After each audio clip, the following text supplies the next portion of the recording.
اگر کسی کے بارے میں خواہ وہ کوئی ملازم ہو، غلام ہو، خواہ وہ آپ اس پر کتنا ہی کنٹرول رکھتے ہو، جس کے بارے میں دل میں بغض ہے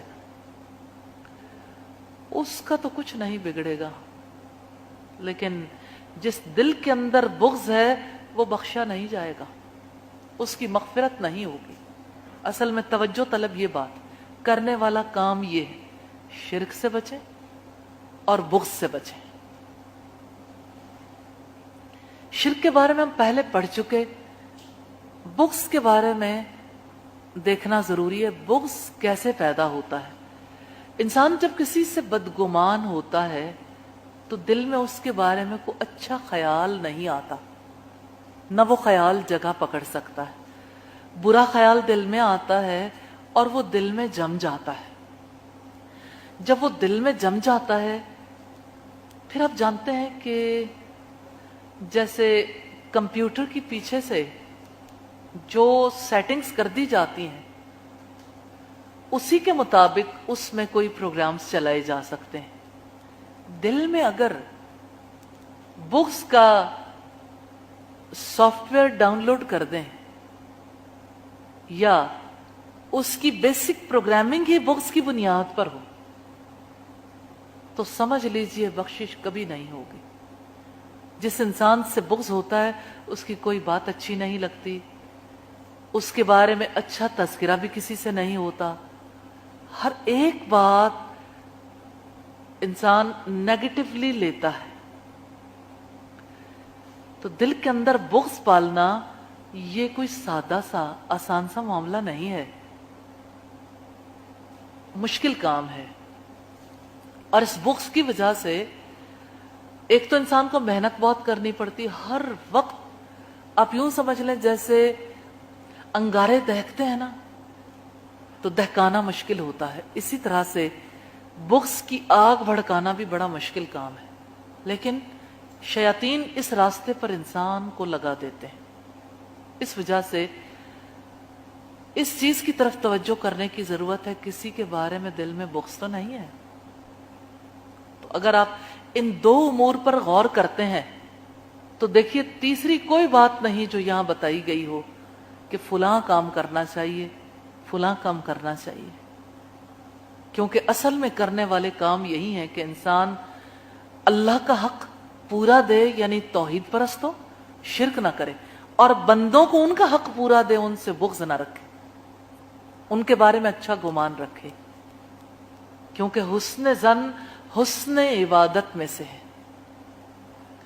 جہاں بھی کوئی دل کے اندر بغض پال لیتا ہے وہ بغض حسد تک جا پہنچتا ہے، حسد انتقام تک، اور انتقام کی وجہ سے کتنے ہی لوگ قاتل بن جاتے ہیں، قتل تک جا پہنچتی ہے بات۔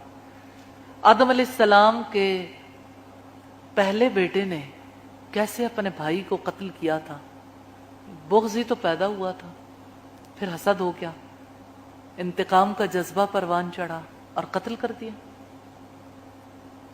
تو بغض رکھنا کوئی چھوٹا معاملہ نہیں ہے، دراصل یہ کینسر سے بھی زیادہ مہلک بیماری، روحانی طور پر اتنا زیادہ اس کا اثر ہے انسان پر۔ اسی وجہ سے اللہ تعالیٰ بغض کے لیے بغض رکھنے والے کی بخشش نہیں کریں گے۔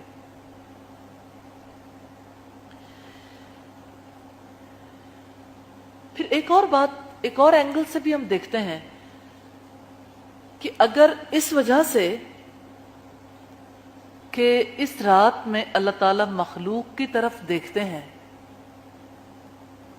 اس میں خاص قسم کی عبادات کی جائیں اور اس میں خاص قسم کے پروگرام ترتیب دیے جائیں، تو اللہ تعالیٰ تو ہر رات آسمان دنیا پر نزول کرتے ہیں۔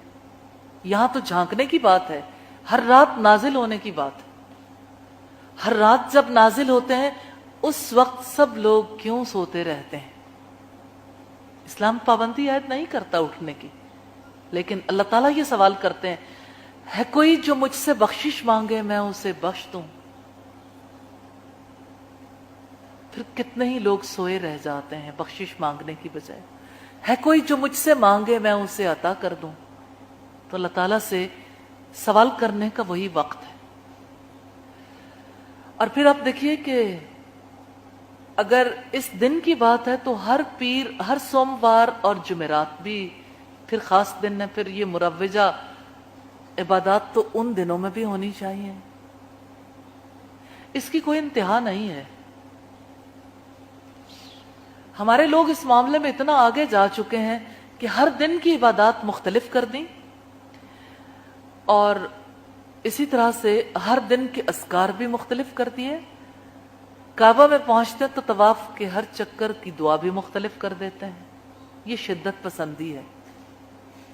آپ جو بھی دعا کرنا چاہیں، کوئی روک رکاوٹ نہیں ہے، لیکن کوئی خاص کرنا چاہیں گے تو یہ سنت سے انحراف ہے، کیونکہ اللہ تعالیٰ کو تو وہی عمل پسند ہے، اس کی محبت بھی تب ملتی ہے، مغفرت بھی تب ہوتی ہے جب ہم نبی صلی اللہ علیہ وسلم کی پیروی کرتے ہیں۔ دلیل ہے سورہ آل عمران کی آیت نمبر 31، قُلْ إِن كُنتُمْ تُحِبُّونَ اللَّهَ فَاتَّبِعُونِي يُحْبِبْكُمُ اللَّهُ، کہہ دو کہ اگر تم اللہ تعالیٰ سے محبت رکھتے ہو تو میری پیروی کرو، اللہ تعالیٰ تم سے محبت کریں گے، وَيَغْفِرْ لَكُمْ ذُنُوبَكُمْ، اور تمہارے لیے تمہارے گناہوں کو بخش دیں گے۔ سیدنا ابو ہریرہ رضی اللہ تعالی عنہ بیان کرتے ہیں، رسول اللہ صلی اللہ علیہ وسلم نے فرمایا، تُعْرَضُ الْأَعْمَالُ فِي كُلِّ اثْنَيْنِ وَخَمِيسٍ، ہر سوموار اور جمعرات کو بارگاہ الہی میں اعمال پیش کیے جاتے ہیں۔ فَيَغْفِرُ اللَّهَ لِكُلِّ امْرِئٍ لَا يُشْرِكُ بِاللَّهِ، بس اللہ تعالیٰ ہر اس شخص کے گناہ معاف کر دیتا ہے جو اللہ تعالیٰ کے ساتھ کسی کو شریک نہ کرتا، سوائے اس شخص کے کہ اس کے اور اس کے بھائی کے درمیان دشمنی اور کینہ ہو، تو اللہ تعالیٰ فرماتا ہے ان دونوں کو چھوڑ دو یہاں تک کہ صلح کر لیں۔ یہ مسلم کی روایت ہے 2565 نمبر پر، اور کتنی زیادہ مشابہت ہے دونوں احادیث میں۔ 2 دنوں کے بارے میں بھی وہی بات ہے جو بات نصف شعبان کے بارے میں۔ اس طرح سے تو ہفتے کے ہر 2 دنوں کو بھی سیلیبریٹ کرنا پڑے گا، کیونکہ ان دنوں میں بھی بخشش ہوتی ہے، ان دنوں میں بھی اللہ تعالیٰ کا کرائیٹیریا وہی ہے، شرک نہ کرے اور اپنے بھائی سے کینہ اور بغض نہ رکھتا۔ لیکن سوموار اور جمعرات کے لیے یہ بات خاص ہے کہ اللہ تعالیٰ یہ کہتے ہیں ان کو چھوڑ دو یہاں تک کہ صلح کر لیں۔ صلح کر لیں تو پھر ٹھیک ہے، پھر کوئی حرج کی بات نہیں۔ تو یہ اللہ تعالیٰ کا ایک نظام ہے، اس نے اپنی بخشش کے لیے کچھ اوقات مختص کیے ہیں، تو ہمیں یہ زیب نہیں دیتا کہ ان دنوں میں، ان اوقات میں اپنی طرف سے عبادات کا تعین کریں۔ میرا خیال ہے کہ اتنی بات بھی کافی ہے کہ اپنی جانب سے ہم عبادات کا تعین نہیں کر سکتے، کیونکہ دین ہمارے گھر کی کھیتی نہیں ہے کہ جیسے جی چاہے کوئی کھیتی اگا لیں، چاہیں تو بڑھا لیں، چاہیں تو کھیتی جلا دیں، چاہے تو کاٹ کر رکھ دیں۔ دین تو اللہ تعالیٰ کی طرف سے آیا، اور جس دین کو اللہ تعالیٰ نے اپنا قرار دیا، ان الدین عند اللہ الاسلام، یقیناً دین تو اللہ تعالیٰ کے نزدیک اسلام ہے۔ اس وجہ سے اسلام کے مطابق ہی ہمیں اپنی زندگی کے فیصلے کرنے، اور اسلام وہ ہے جو اللہ تعالیٰ نے وحی کے ذریعے سے بھیجا، محمد رسول اللہ صلی اللہ علیہ وسلم نے اس کے مطابق عمل کیا۔ اس کے ماں سوا اگر کسی اور کا قول یا عمل کوئی شخص حجت تسلیم کرتا ہے جو رسول اللہ کے عمل سے ٹکراتا ہو، تو اس کو اپنے ایمان کا جائزہ لے لینا چاہیے۔ اس کا ایمان پھر محمد رسول اللہ پر نہیں ہے، اس پر ہے جس کے عمل کو وہ حجت سمجھتا۔